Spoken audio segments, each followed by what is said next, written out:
Welcome to the Intentional Encourager podcast, where each episode brings you compelling conversations and stories designed to entertain, enlighten, and encourage. And now here's your host, Brian Sexton.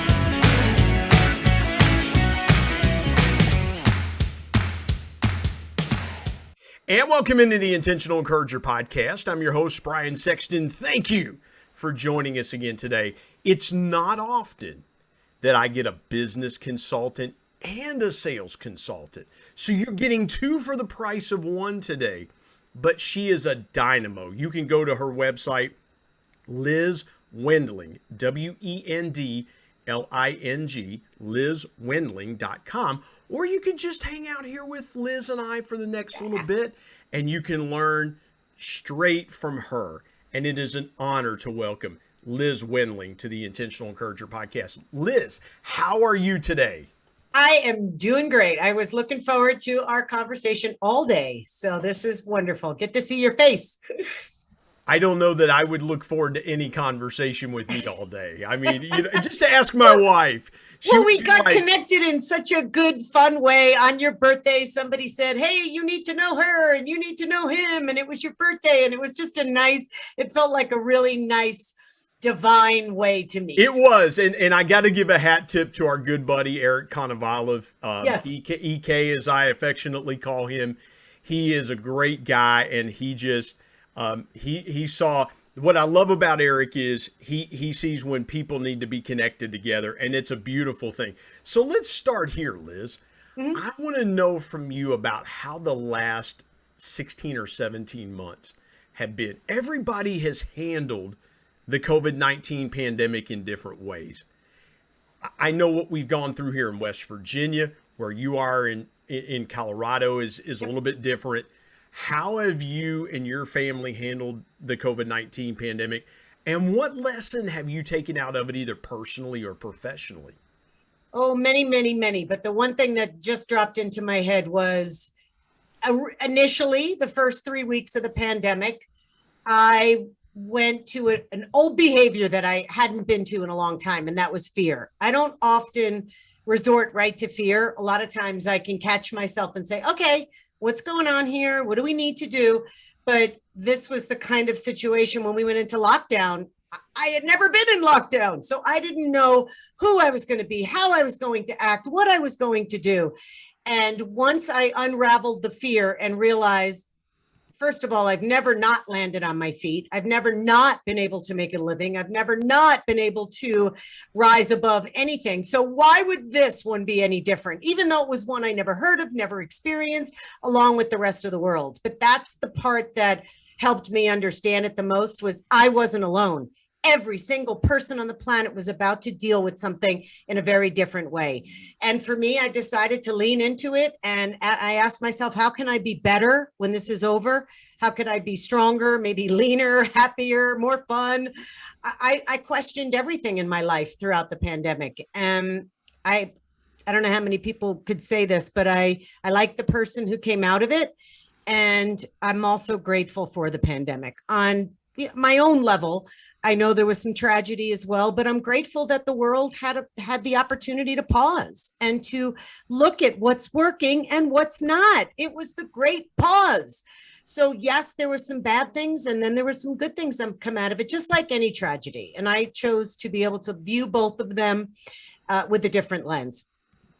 I love the fact that you went there with that. And I've said this to people before, that there are some types of people, if you would say to them, okay, Liz, I want you to walk barefoot across hot coals or something like that. Most people would take that and okay, I'll figure it out. I'll do it. Most people, it would scare them to death. And So I love how you said, I landed on my feet.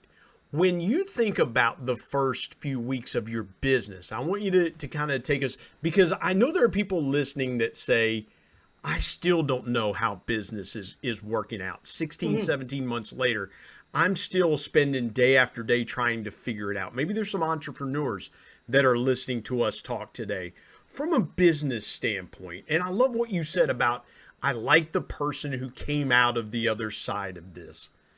from a business standpoint, how were you able to take your business and make it better? Or how did you pivot? Take me through the business side of it, if you will. Okay, after I came down from the ledge after the first 3 weeks. You don't say. There were, I mean, that is such a common thing, right? I mean, I was there. Well, I said to myself, oh my gosh, if I don't have a business, what am I going to do? I'm the worst employee in the world. I'm terrible. No one's going to hire me. I'm the kind of employee that used to say, why are we doing it that way? Why can't we do it this way? I would go in there and try to change their whole business model 2 days after I got hired. So I was a really crappy employee, and I thought, no one's going to hire me. I have to make this work. Well, at least you didn't tell yourself to pack your stuff and go home. You know, I didn't do that. But what I realized was here was an opportunity. Like a lot of businesses, we do a lot of things because we think we're supposed to. Oh, that's what I hear works. Or, oh, I probably should be doing that. Ooh, I love that. I got to jump in there. You have just hit on something profound right there. Is that it seems like in the midst of uncertainty, we check to what other people are doing instead of trusting our gut, trusting ourselves. I love what you said there. Would you go a little deeper with that and tell us a little bit? Because I mean, I had to jump in there because that is such a common mistake that people make, is listening to outside voices instead of trusting their gut. Well, if you think about 30 days into the pandemic, the only thing I was getting pitched on all over LinkedIn, Facebook, in my email was get your stuff online, put your programs online, go virtual, create a product, create a this, launch that. So all these people were taking their stuff, let's call it stuff. I have another word for it, but we'll call it stuff. And all they were doing was in a fury, in a fear mode, in a lack mode, of scarcity mode. Okay, let me just take my stuff and put it into a program and I'll package it and sell it, all from the context of survival and fear, not the context of let me step back, see what it is I want to offer people. What do I want in my program? What do I want to put out in the world that leaves a mark? Not out of fear. I want to do it out of inspiration. So I did the old zigzag.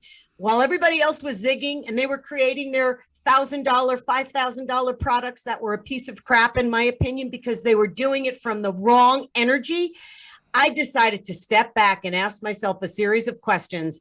What do I want out there? What do I want out there in a pandemic that is A, going to help, and B, going to make me feel intentional about what I put out there? Intention was my word of 2020. In fact, so much so I took it into 2021.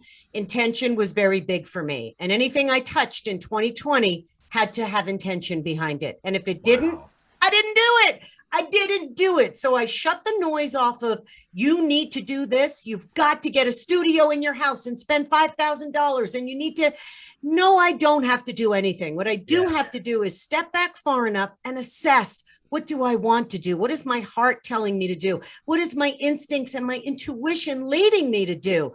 I went inward instead of looking for the information outside. You know, I love that you said that, because when I started doing this podcast, I went out and bought a mixer, and I bought compressor microphones, and I bought this and that. And I realized the longer that I do this, I want things that are portable. I can take a webcam. I can take this microphone. And everything that I can do, I can go to Hobby Lobby and get a green screen. Yeah. I can take this and make it portable, so wherever I am, the podcast can be also. That's right. And I love what you said about looking intentionally, because if people have asked me, they say, well, what would you do over again if you could do it over again? And I would say, I would not have listened to so many people, and I would have said, okay, how can I do this economically? A USB microphone. What a concept. Every computer in the world has a USB. And so Now, I wouldn't have realized that webcams would get to be like toilet paper in West Virginia, and you couldn't get toilet paper and webcams in July of last year in West Virginia. So my videos, if you look back at the Intentional Encourager podcast in June or July of last year, all my videos look like the Zapruder film. That's the Kennedy assassination, the guy standing with the with the camera, and it looks like, and it's grainy and it's terrible. But Liz, I love what you said there about being intentional in figuring it out for yourself and figuring out what you wanted to bring to your customers and to your clients. How did your clients respond when you became more intentional about delivering what you felt was needed instead of what everybody else felt you should do? Well, my inspiration came from a series of just aha moments, or when you're doing something else, but you get an inspiration and you're like, oh, that's interesting.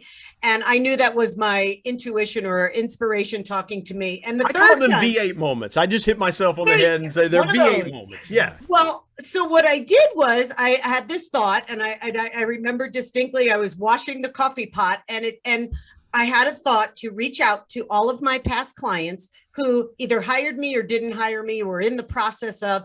And what I offered every single one of them was an option to have me do a Zoom meeting, do a Zoom call with their, I work with attorneys and business owners. So a Zoom call with their attorneys to go over some of the nuances that have changed, that had changed through the pandemic. A lot of people were doing video sales calls. Almost everyone was jumping on, especially attorneys. They were doing court over a Zoom.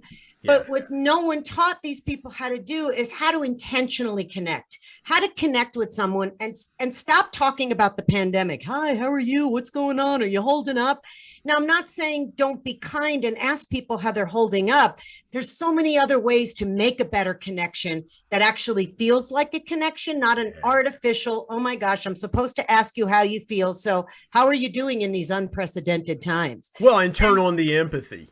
Yes. That, turn it, I should always lead a conversation with empathy instead of just connecting with somebody one-on-one and just saying, my day sucked. How was your day? Yes. And just being real. And Liz, I love what you said there about the nuance, how everything got, as the Fresh Prince song said, my life got turned upside down. Yeah, yep. We were doing, I was watching, it's funny, the People's Court. I remember when Judge Wapner, when I was a teenager and in college, I would watch Judge Wapner, and I would tell my son, I'm like, they didn't used to do this way, and it was virtual court. And I'm sitting there going, this is 2020. Judge Wapner would be turning over in his grave if it. And Doug Llewellyn is Zoom interviewing they come out of the courtroom. Well, how do you think that went? And they're like, well, how do you think I think it went? I lost, and I got my behind handed to me. I love what you said there. Last question before we go to the break. Okay. I am really curious how people responded when you got intentional about connection, because here's where I want to go with this. A lot of people have the misconception, Liz, that connection is just hitting a button on LinkedIn or making a friend request on Facebook or following somebody on Twitter or Instagram or something like that. And they don't understand what connection really means. When you got intentional with your clients about connection, what did you see coming back from those people?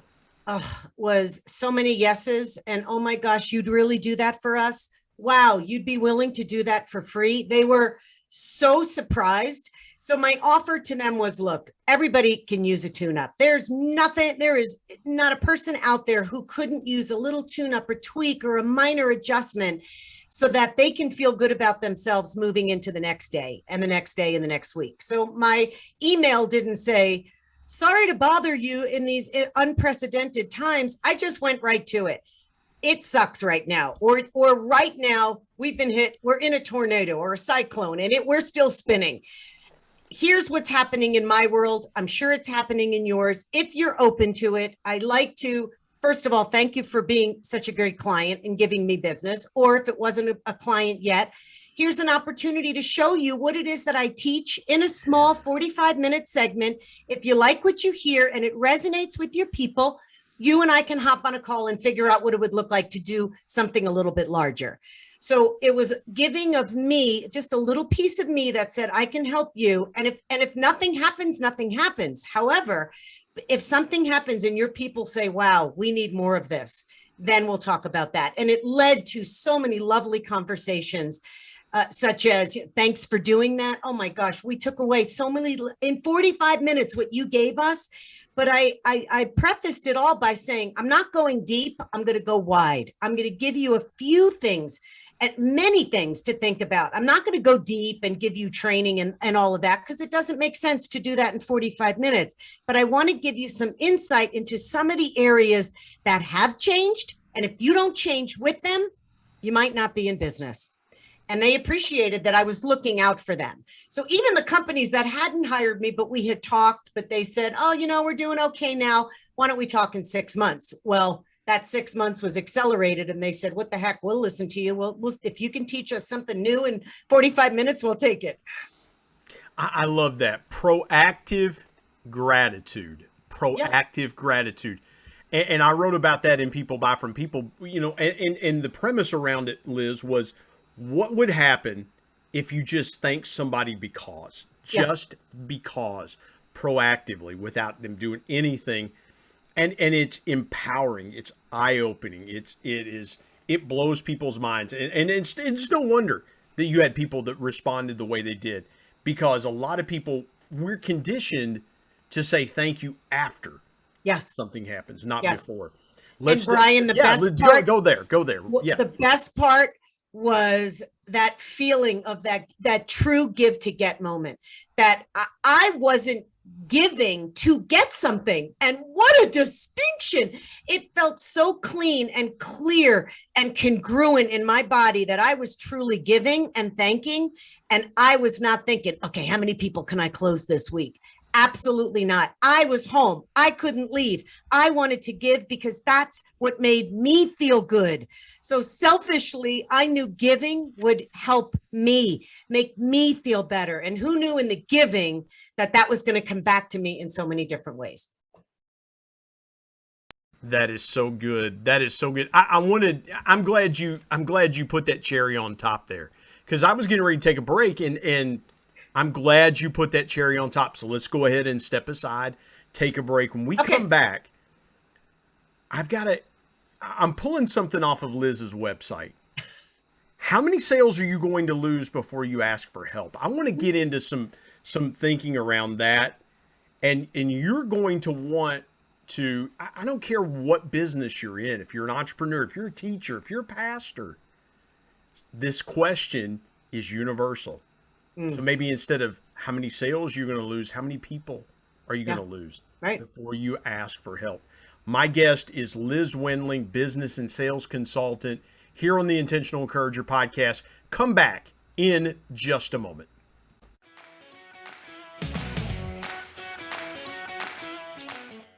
Hey everybody, Brian Sexton here. I want to tell you about our sponsor, SEO National. SEO stands for Search Engine Optimization. Now what's that, you might say? Well, search engine optimization helps you show up higher on search engines in front of paying customers for words that you as a business owner can monetize. What a great concept. SEO National is owned by my good buddy Damon Burton, who's been a guest here on the Intentional Encourager podcast. Not only has Damon and his team worked with businesses of all sizes, from e-commerce startups to NBA teams and Shark Tank featured businesses, but more importantly, Damon and his team are about transparency, trust, and providing lifetime value. So much so that he still has his first customers after opening SEO National 14 years ago. Let me give you some intentional encouragement and call Damon and his team today at 855-736-6285 or go to www.seonational.com and get a free quote.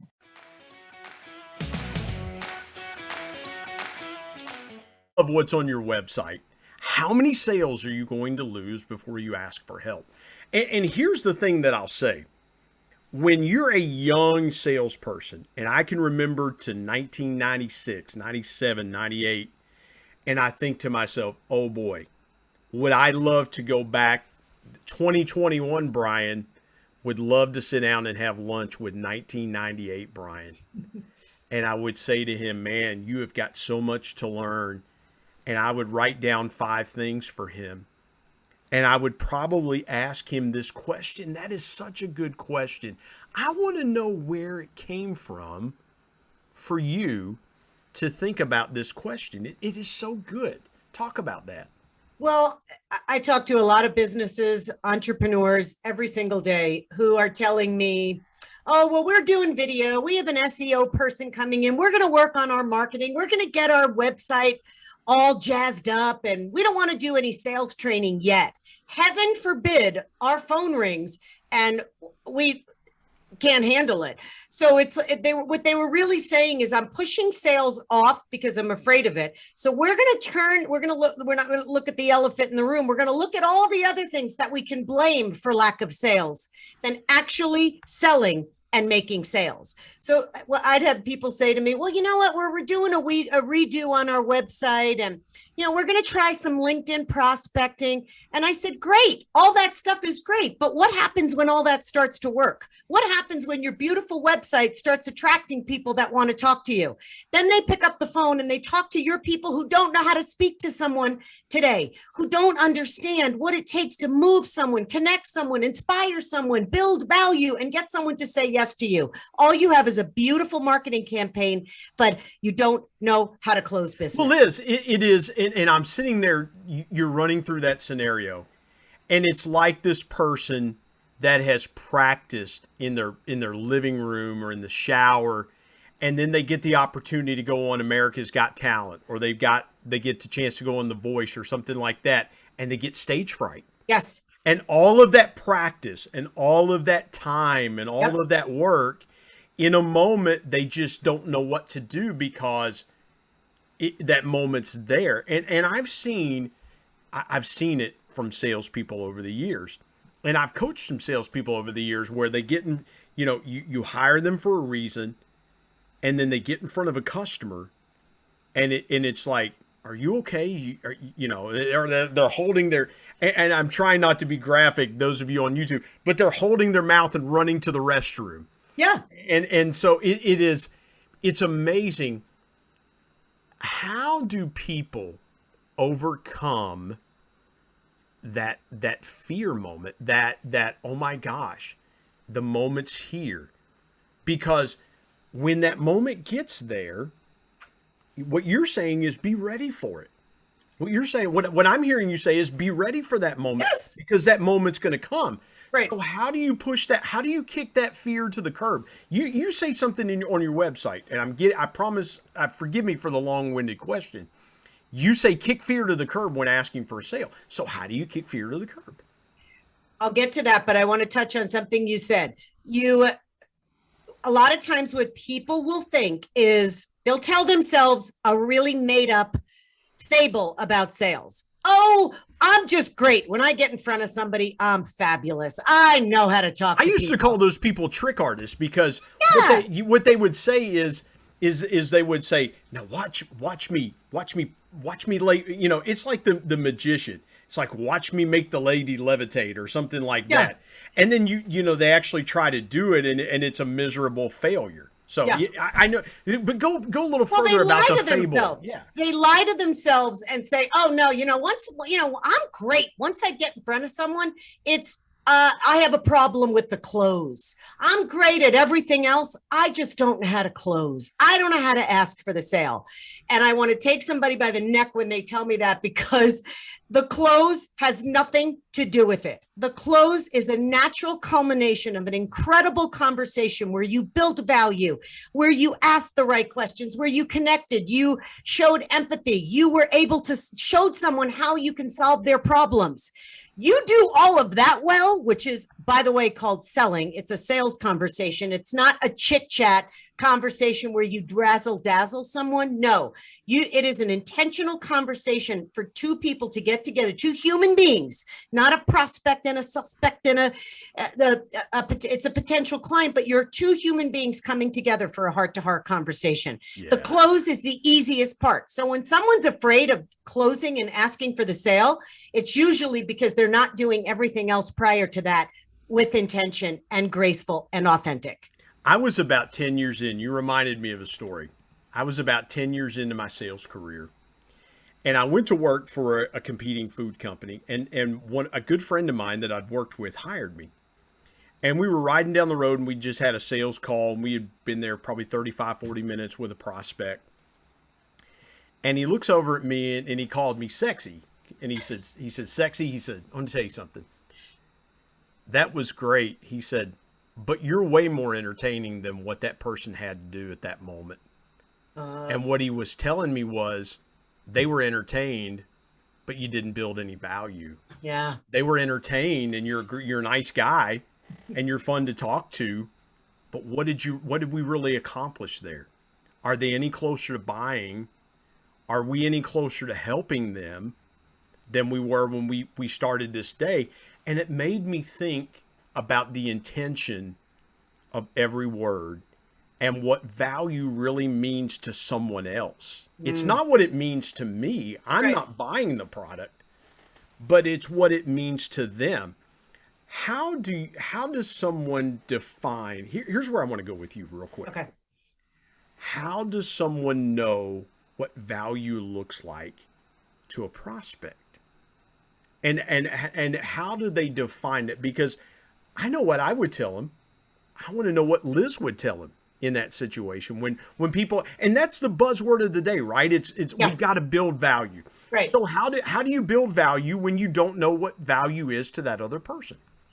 Well, the easiest and most effective way to find that out I love the way you're phrasing that. Is to ask some freaking questions. That's it. You can only know that by getting in someone else's world. Now, also keep in mind that value is in the eye of the beholder. You can never tell someone what they value. Although salespeople do it all day, every day, shoot themselves in the foot and say, you're going to love this because of this. And you're going to love this product because it does this. And you're going to love this. You're telling me what I'm going to love instead of me discovering what I'm going to love by your questions. So you build value by the way you connect, by the way you look someone in their eye, by the way that you can sense that somebody's out of their head and they're in their body. By the way the questions are phrased and asked, the way you lean in and listen, the way you answer those questions. It's how you help them through their buying objections. It's the way that you talk about money with them. That's all value. But you get value by paying attention to what you see lighting someone up, to where they're spending time. What are they talking about? What matters to them? If you ask deeper questions, get under the hood a little bit, people will tell you exactly what they value. But too many salespeople think it's all about, let me go in there with my razzle dazzle sales pitch and talk about what I love about the product or what our other clients love about this product. No, talk about it from what I need and what I want and what I'm going to love about this product. And saying that in just a 3-minute snippet right there is not enough to really describe what value is. Yeah. People experience value. And when somebody feels the value in their own body, if you and I were on a sales call and I start talking to you about my programs and what's involved and how I'm going to help you, I'm going to say something to you like, Brian, earlier you mentioned that one of the things you're struggling with or you keep running interference with, or every time you get on a sales call, this happens. One of the things that you and I are going to do is this. I'm going to work with you to do this, this, and this. You and I are going to do some role plays or we're going to do some practice. You are going to get so good. It's like opening night of a play. You'll have practice, you'll have prepared, you'll have embodied that salesperson, and you get to just let the curtain go up. You get to be yourself because of your practice, because you know that this is built for you. Everything I do is more customized training. Yeah. and I build it for the person. I don't just say, Brian, here's your new script. Hell no. It is all about, what do you think about this? It's like going to the eye doctor. Is this better or is this? Is this more clear or is this? And then all of a sudden the client's like, oh my gosh, I never thought I could say it that way. Or, wow, I like that phrasing better than that. Or, oh, I always hated asking that question. I like the way you phrased it. And then they get to discover, oh, I guess I can like sales. I guess I can do it in a way that's intentional. And intention is everything. And it isn't about a chit chat conversation. It is an intentional conversation. And I say intentional because being intentional and having a process keeps you from winging it. It keeps you from forgetting steps. It keeps you from skipping around your process because your client is throwing you off. Potential client could be asking you questions that really are for later in the sales call. How do you navigate that? How do you handle everything that comes your way so that they're following your process in essence, or you're going to give up control and you're going to lose the sale because they took over, you gave up the reins. Well, and here's what I love about, and we'll step aside in just a minute and take a break. Okay. Liz, but what I have done, and I love what you said about experiencing value through asking questions. And another one way I use that is I might say to someone, I'm really curious about what you said here. Tell me more about it. What that does is, to your point that you said earlier, it's about that intentional connection. You're listening to what that person is saying, and you're validating that by telling them, you said this.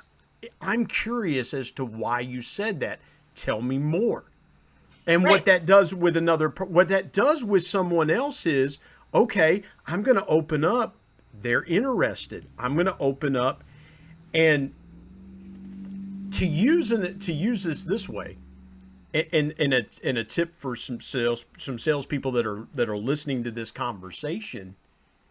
A buyer will tell you everything you need to know if you simply, like you mentioned a few minutes ago, just ask them. They'll tell you, they'll tell you everything. It's almost, and I don't want to use this analogy this way, and I don't want it to come across this way, but in the Bible, when Delilah was trying to get to Samson's strength, she said, tell me your whole heart. She said, you're not telling me everything. Do you really love me? Tell me. She was asking those probing questions to really find out the secret of his strength. And the more you ask those probing questions without asking those probing questions is where you get to, I love what you said there. That was so good. And it does keep you from winging it. It does. It keeps you from winging it. Yeah. The other thing about questions is, how dare you, as a salesperson, not you, everyone out there, how dare you ask people those deep questions, the painful questions, the one that exposes their issues? How dare you use them to sell them something versus use them to help them solve their problem? There's a big distinction there. Big distinction. You're taking my vulnerability and now you're shifting the conversation. Well, let me show you how we can help, versus show me how you can solve my problems and speak to me in a way that I believe you. Oh, I love that. That is so good. We could go for 2 hours just on this, but I want to step aside and take a break, and I want to tell Liz's story. And I wanted to have her on to tell her story because she's got a really powerful story. I know a little bit. I want to know more. I'm sure you want to know more. Business and sales consultant Liz Wendling joins me today on the Intentional Encourager podcast. Come back with us in just a moment.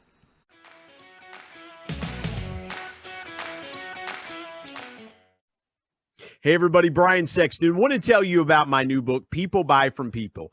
10 powerful people lessons from the ultimate people person, my dad. My dad was one of the greatest connectors that I ever knew. And he shared with me 10 connecting principles that I have used throughout my 25-year sales and sales management, customer engagement, and leadership career that I'm passing along to you. If you want to be a stronger, deeper and more powerful connector, you've got to pick up a copy of People Buy From People. There are concepts in there that you may not realize help make you a power connector. You can go to Amazon and pick it up, Kindle if you're an e-reader and you like to do it that way, or now available on Audible. And there's one other way you can get a copy of People Buy From People. You can get one from me and I'll sign it for you. You go to intentionalmediaandpublishing@gmail.com and send me an email, and I'll share with you the link on how you can get a signed copy. You can buy a signed copy directly from me. Again, People Buy From People. If you want to connect like never before, pick up your copy today of People Buy From People. And now let's get back to more great conversation here on the Intentional Encourager podcast.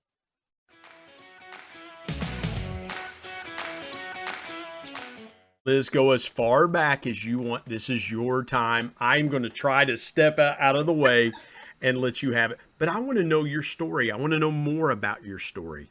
So take me back as far back as you want to go through some ups and downs of life and kind of where you got from point A to where we are today. Well, it turns out I was quite the sales lady in kindergarten when I convinced 4 of my friends to walk to school and then a few houses before we got to school, turn around and go home. And my mother always likes to tell that story because we all knocked on the front door. She's like, "What are you doing home?" And I said, "Oh, I invited everybody over." She's like, "But you're supposed to be in school." So apparently I had that gift back then. But anyway, I'd say for 35 years, I've always been in some form of sales, marketing, business development. And I learned how to sell the old-fashioned way. I learned how to sell by get the sale, seal the deal, say whatever you have to get the sale, push, push, push, just get the deal. And that was the only way sales was back then. That's all it was get the deal, close the sale. So I got a job. My real first good sales job was in this high-end fitness center in Manhattan, right in the heart of Midtown Manhattan, right off of 42nd Street and 8th Avenue. And I went to sales school. They sent me to sales school, myself and 4 other men. So I was the only woman, and they taught us how to sell, very old school. But I decided to zig when everyone else was zagging. And I started to talk to people. And this was something I don't even know where it came from, but I said, I'm going to talk to these people like they're my mom and dad or my sisters or brothers. And I wound up having conversations with people and using some of the structure from sales training, but I went off script so many times. And I was transparent, and in the state of New York at the time, I think it's still pretty standard US, you had 3 days to cancel your contract. Mm-hmm. So I was transparent, and I actually told people that. If they said, "Oh, I don't know, I'm not sure," I would always say, "Look, I'm not supposed to tell you this, but even if you did sign up tonight, you can call tomorrow and cancel your membership. I'm not here to force you into something." And I became the top salesperson. This little 5-foot woman was the top salesperson, and the other men hated it. They kept saying, "Oh, it's because you're a woman. Oh, it's because you have a better shift." No, it was because I had a better script. I went off the script and I treated people like a human being. Everybody wants to know something that nobody else knows. And the other salespeople were not telling them this. And so your customers were like, "I got some inside intel here." I love that, because people want to know what other people don't, Right. So it was, you're this, you're that. It couldn't possibly be because you're better than us. And when I came clean and I told my boss after 3 months in a row of being the top salesperson, I said, "I have to come clean. I'm not doing what you taught us in school, in sales school." I said, "I'm doing a couple of things differently." And he said, "I didn't teach you to do it your way. Get your bleep and get out of here." And I got fired on the spot. And I was devastated because what I was doing was working. But what I did was I harmed his ego. I bruised his ego. So it wasn't what he taught me. It was what I taught myself. And little did I know, it was in me all along. I just had to give myself permission to be authentic, to be real, to go with something that felt right inside me, but still within a structure. I didn't just wing it. I just treated people like the human beings they were. And 35 years later, I do that the same way. I've tweaked it and modified it and even got more intentional and more authentic. And it's something that I now feel like I do naturally. Take me through the biggest obstacle that you faced in business or life, because, you know, what we were talking about earlier is I believe people have faced obstacles that they've never faced before. And I've said this on other I've said this on other episodes of this podcast. I have a soon to be 21-year-old son. Mm. For my generation, 9/11 will be a watershed moment. Yeah. It is. I can tell you exactly where I was at. I can tell you, and you being from a New Yorker, a New Yorker, I know where I was. I know what I was doing when I heard the news. I can tell you, I can go almost hour by hour of that particular day. And I believe for my son's generation, 20 years later, they'll be talking about COVID-19. For sure. In the same way that we talk about 9/11.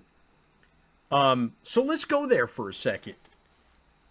What are some of, as we get closer to the 20th anniversary, what are some of your recollections around 9/11? If I could go there for a second. Yeah, and my heart just skipped a little beat because my dad was working in the building next to the World Trade Center. And I had an uncle that worked in the Trade Center. All his life, he only had one job, and that was working for the Port Authority of New York and New Jersey.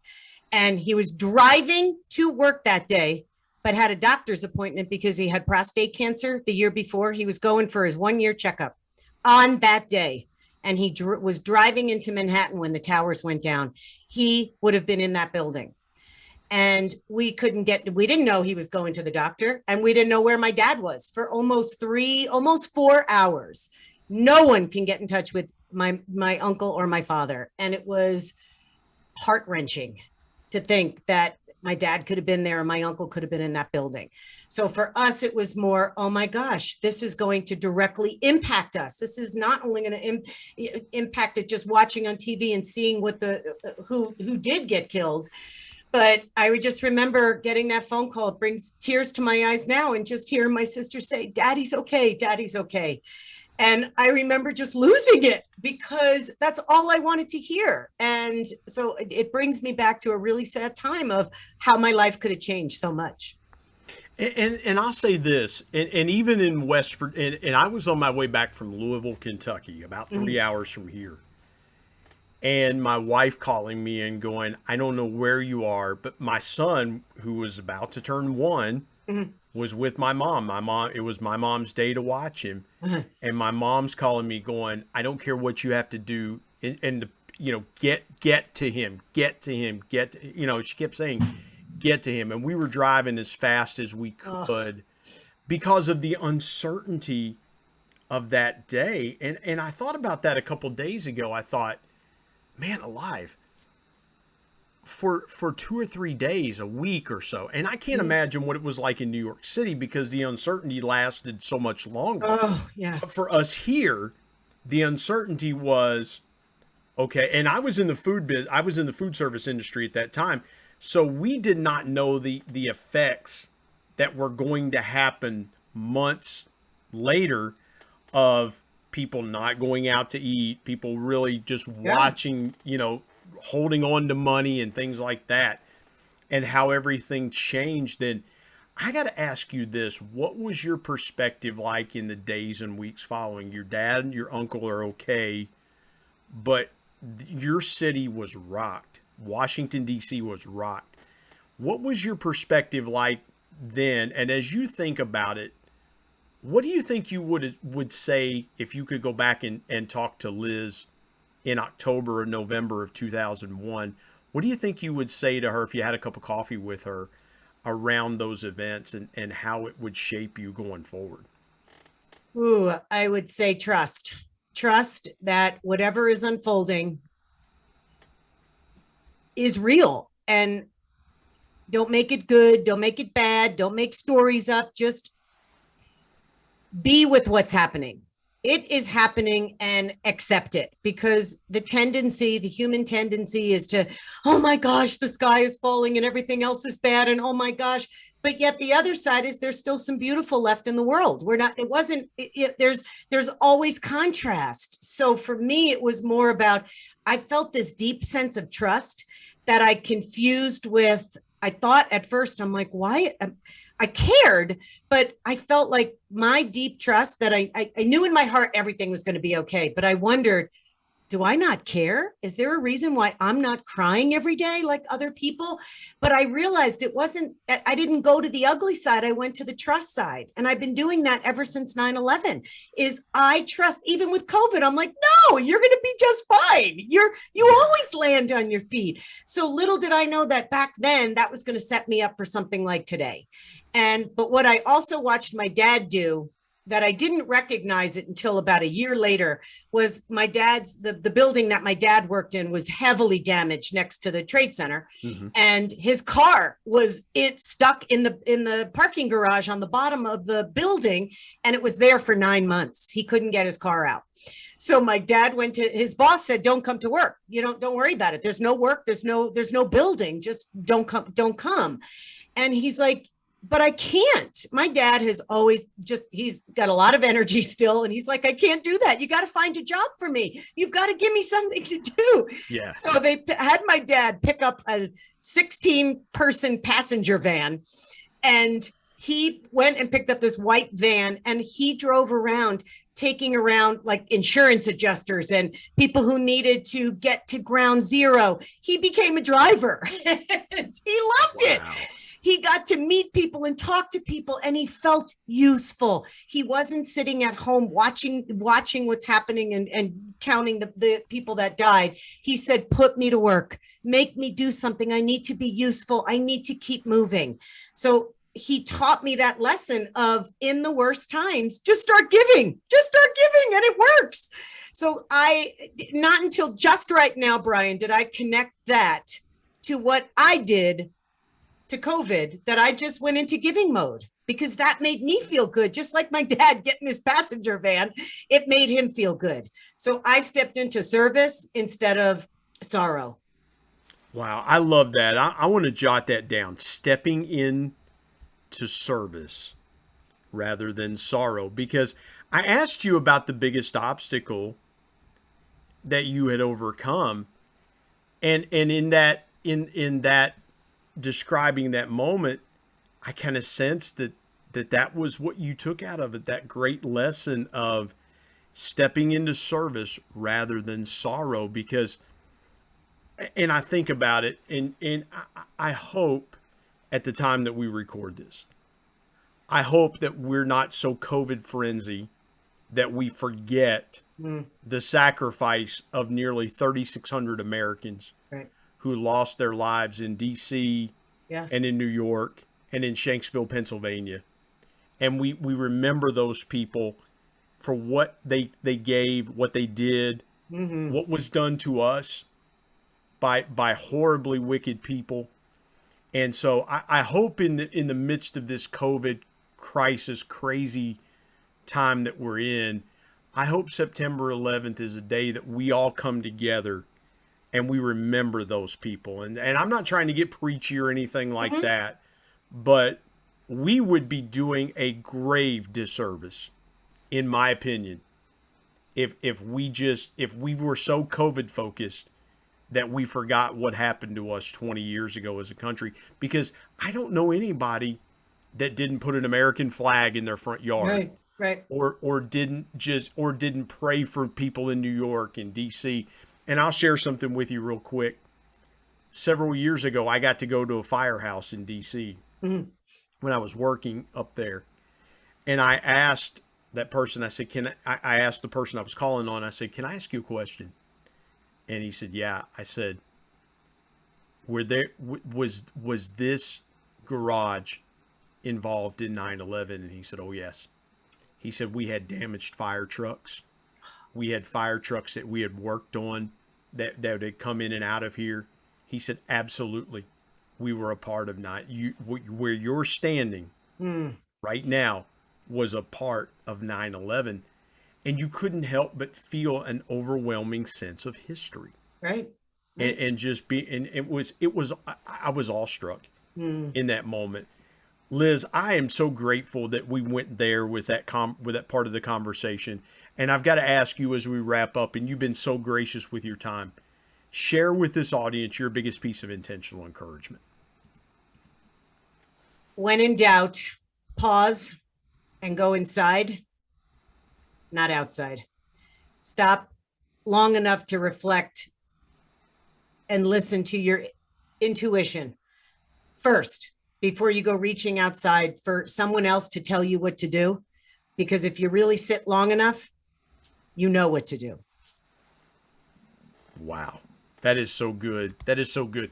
Tell folks how they can connect with you. I mean, I know how to connect with you, but you tell them how to connect with you, where they can find you. Gosh, they can start with LinkedIn, connect with me there. They can go to my website at lizwendling.com. Or head over to Amazon. I have 6 books there. Well, 4 for entrepreneurs and 2 for attorneys. And my 2 latest books have a lot of content on some of the mindset and intentions we talked about today. That is so cool. Liz Wendling, this has been a really fun conversation. I've been looking forward to this all day. Me too. And I'm so grateful for your time. And thank you for joining me on the Intentional Encourager podcast. Thank you, Brian.